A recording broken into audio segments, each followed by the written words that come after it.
Alright, the developers have graced us with two new implants to add onto our pile. We've got the Railgun Kinetic Burst implant. And if we scroll down here, you'll see we have the Multifrequency Crystal implant. And in my last video on the cruiser changes, I had someone comment that I should review the new implants and give my opinion. Am I qualified to give my opinion on these implants? Sure, why not?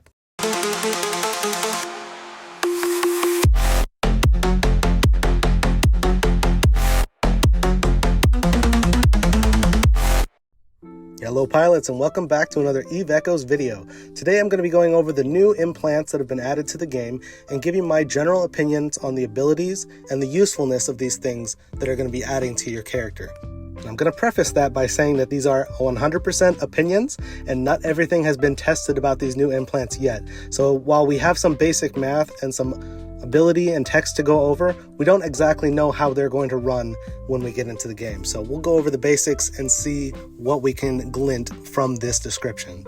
Okay, so we'll start off by going into the in-game shop here. You're going to find these implants in the bestseller combos and in the hot deals. Here you're going to have two options to purchase. One is for the orange implant. This is going to be the advanced implant supply. It's 2500 AUR. And this one will come with 300 of the Ascension materials, the yellow Ascension materials, to help you boost it up and start out. But you'll see down here on the bottom, you have the Kinetic Burst or the Multi-Frequency Crystal. Selecting them in the shop, we can go over some of the basic abilities here, but we'll go into the implants page and we'll do a full breakdown on each one of these and really read the description and see what they do. If 2500 AUR is a little bit too much, for about half of that, 1250, you can get the purple implant. And it does the same thing, only it's only going to take you up to level 30 on this. And you'll get half of the Ascension materials that come with it as well. So if you want to break that down into US dollars, you're looking at almost $50 for the purple implant and almost $100 for the gold. You could probably save a little bit by mixing a couple of these deals, but for the most part, you're looking at $50 or $100 respectively. Whether they're worth that price tag or not, we don't quite know, so we'll go into depth and I'll give my opinion at the end of the video. Alright, so going into the implant screen here, you can see all of the available options, and the Multi-Frequency Crystal and the Kinetic are going to be in this list, so we can check it out now without even purchasing it. Okay, so let's start with the basic ability here. This is going to be the first thing that you get once you activate this implant. And the first ability is going to have two different things. One is a passive boost, and one is going to be an activatable ability. For the passive boost, it's going to increase your laser EM damage by 5% or 50% at max level. It's going to increase your optimal range by 4%, 40% at max level, and reduce your accuracy fall off by 3% or 30% at max level. It will also reduce your tracking speed by 3% as well. And for the activatable ability, it's going to be called the Multi-Frequency Resonance State. This is going to last for 30 seconds and have a 30-second reactivation delay, and during it you're going to increase your capacitor consumption by 50%, but also your tracking speed by 100%, and generate additional energy neutralization attack when you're attacking. So it basically turns your weapon into a neutralizer during this mode. Now, I'm not a mathematician, but you can see there's a formula for the EM damage that you're doing. For about 0.4% is going to be turned into neutralization amount from your weapon. So the more EM damage that you can be doing, the more you're going to drain from your enemies while you're attacking them. However, that will be affected by their EM resistance and their capacitor warfare resistance, which is something you can find on the new passive implant as well. So again, this activatable ability will last for 30 seconds on a 60-second recharge time. It has a tracking speed increase of 100%, but it's going to increase your capacitor usage by 50%. So it's kind of like a short burst of tracking speed and neutralization damage. But all of your increased EM damage and your range and your accuracy fall off and tracking speed, all that's going to be affected just by passive changes while you have the implant equipped. You don't have to activate the ability for that. Alright, so once you get this implant up to level 15, you're going to have two choices.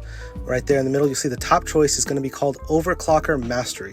What this is going to do is going to reroute energy to your capacitor warfare system and increase the activation time of your Nosferatu. But this is only while you're in the multi-frequency resonance state. So for those 30 seconds, that ability that you can get at level 15 will also increase your Nosferatu activation speed, starting at 6% and then at max level on the implant 24%. So essentially this will take a 12-second large Nosferatu down to about 9 seconds, roughly, give or take. It's not a huge increase, but And it's not meant to like make you gain capacitor back really quickly. It's just kind of meant to balance out the implant's natural ability. But if we go down to the bottom here, let's check out what our second option is and see if it's any better. This one's going to be called the Efficiency Circuit. It's also a passive skill. And what this does is, instead of increasing your Nosferatu drain or your Nosferatu activation time, it's going to increase your shield boost amount or your armor repair amount. And this is for that 30-second period in which you're going to have the implant active. When it's on cooldown, your armor repair and your shield repair are not going to be affected at all. Just looking at it on paper, I kind of lean more towards the shield boost amount and the armor repair amount. The good thing is that this isn't shield boost activation time, so it's not going to constantly cycle your shield booster or your armor repair and drain you of capacitor even more. This is just going to increase the amount that it boosts you every time it cycles. So it's not going to drain your capacitor even further. Alright, getting up into the level 30 abilities, this is when the implant is really going to start to show its characteristics. First, you have the Ultraviolet Reinforcement passive skill. So in essence, what this does is when you have it active, your thermal damage will be reduced by 10%, but your EM damage will be increased by 10%, and the amount that you're actually draining from that neutralizer is going to be increased by 1.5% as well. So I like to consider this the PvP side, because usually you're only going to be neutralizing players and not rats. However, the other option on the bottom here is going to be the Infrared Reinforcement passive skill. This one's going to reduce the EM damage you do, but it's going to increase the thermal damage you do by 115%, and it's going to increase your optimal range. So I like to see this as more like long range DPS ratting type ability. Because keep in mind, the less EM damage you're doing, the less you're going to be neutralizing through EM damage on your enemies. So this is primarily for just top-end DPS, long range. I'm thinking something like a rock battleship. Just try and get as much range as possible and as much DPS going on those rats. So top ability, PvP, again, just like level 15, and bottom more for ratting, more for PvE content. At least that's the kind of vibe that I'm getting from reading through these, okay? So let's break it down into the last ability. This is the level 45, and this is going to take you a lot of resources and materials to get to, but we'll go over it anyway since we have this open in case somebody wanted to purchase the orange implant. This is the Accord Resonance active skill. So this is a second active skill for your implant. And once you activate this ability, it's going to last for, let's scroll down here, 30 seconds with a 60-second reactivation delay, just like the other active ability. And it's going to increase your laser tracking speed by 50%, reduce your activation time by 10%, increase your weapon disruption resistance by 50%, and enhance the effects of the two level 30 modes that we just went over. So we'll look at that real quick.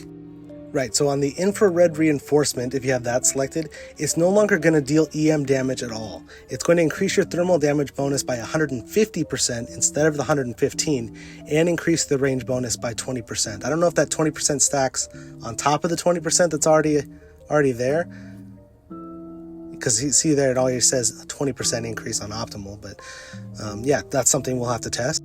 And the other one, if you chose the Ultraviolet Reinforcement, it's no longer going to deal thermal damage, but it's going to increase the EM damage bonus you do by 75% and increase the EM resistance penetration. So it looks like your final ability here, the level 45, really depends on what you select for that level 30 ability.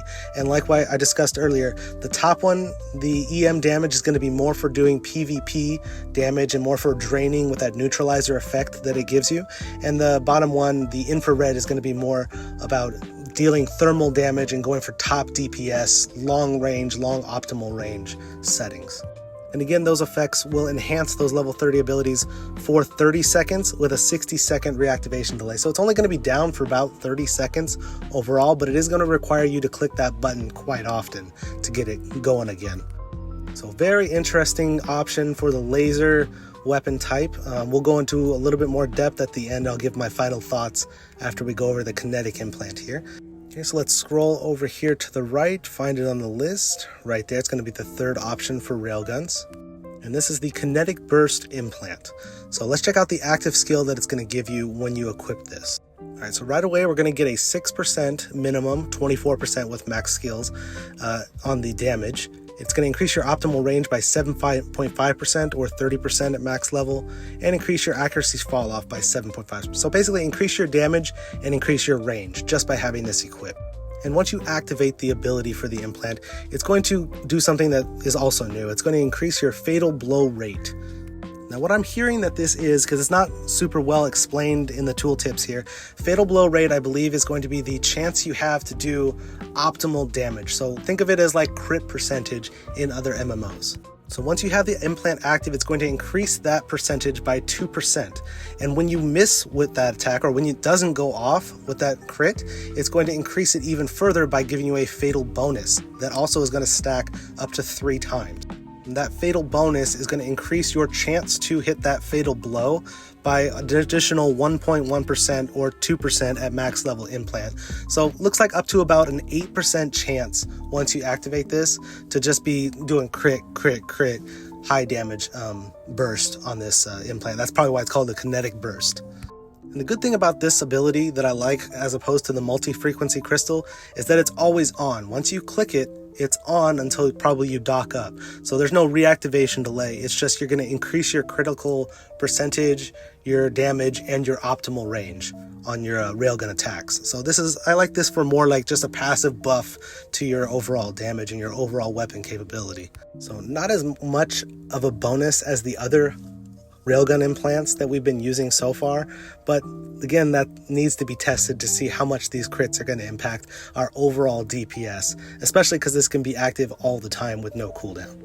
Now, the one thing that I noticed, and I don't know if it's a bug or not, or maybe just a mistake in the tooltip here, but you'll see right in the middle there's a tracking speed negative 80%.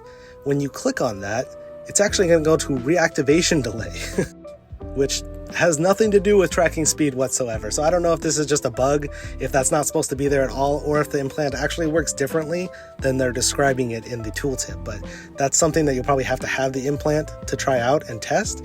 But something also to be aware of before you get the implant. Maybe look into that a little bit. Maybe there's something hidden there that we don't know about quite yet.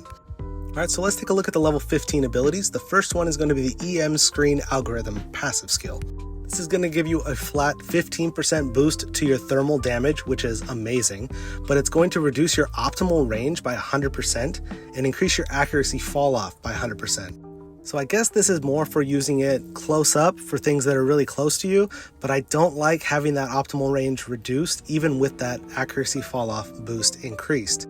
It feels like it's going to increase your, or I should say decrease your margin for error when you're going to be attacking, but something again to test out, get a feel for it, see if you like it close up. It doesn't look like, if you pick this, it doesn't look like you're going to be going long range at all because it's going to reduce your optimal, but reducing your optimal range by 100% could be interesting to use for like high rail guns. Not quite sure. Anyway, moving on to the second ability. This is going to be the bottom one, the Ion Bracketing Salvo. And this one kind of makes more sense to me. This is going to increase your kinetic damage by 10% and your optimal range by 100%. So it's going to double your optimal range, but it's going to reduce your accuracy fall off. So if anything gets underneath your optimal range, it's going to be very difficult to hit. So this is for max range kiting DPS. So long range, large rail guns would be good for this, I think. 2.8% at the beginning, up to 10% at max level. That's level 45 implant. If you have it 45 all the way maxed up, that's a 10% on the kinetic and 5% at max level on the thermal. So not a huge increase, but interesting if you wanted to go for a more up close tanky build. Every little bit of resistance helps. And the other option for the level 30 ability is going to be on the bottom here. Let's click. There we go, a little lag there. Increase your railgun basic fatal blow rate by 4%. So this is going to increase your crit chance, so to speak.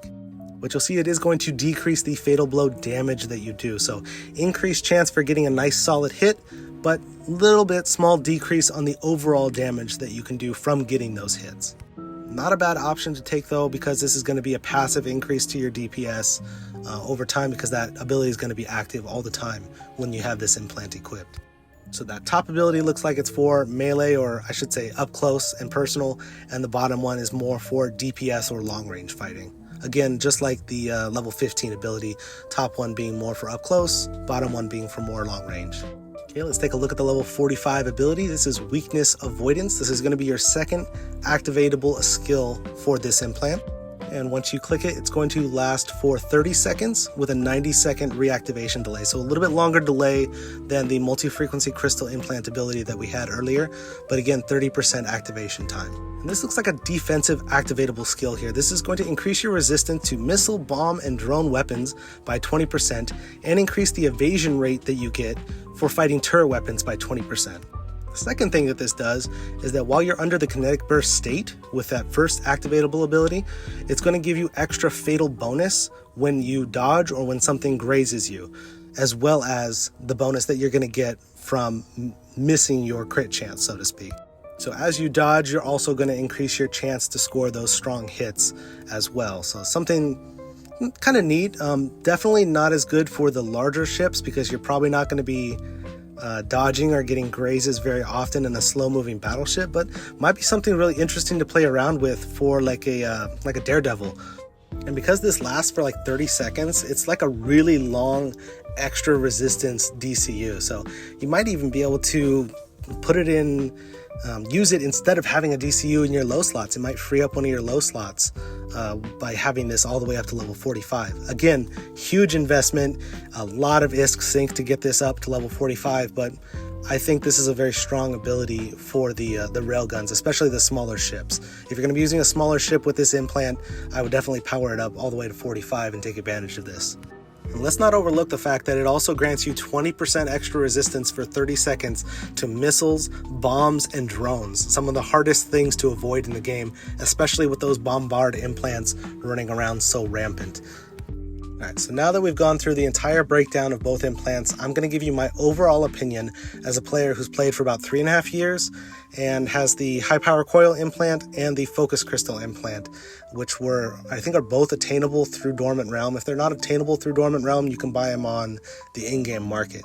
These two new implants you cannot get from Dormant Realm, and I think the only way you can get them right now is from the store, so $50 or $100. My overall opinion on these, I would not spend the money on these two implants right now. It's not going to give you a clear advantage over any other player in PvP, and I don't think that the damage boost is going to give you a clear advantage over any of the other implants that we already use for ratting and making ISK.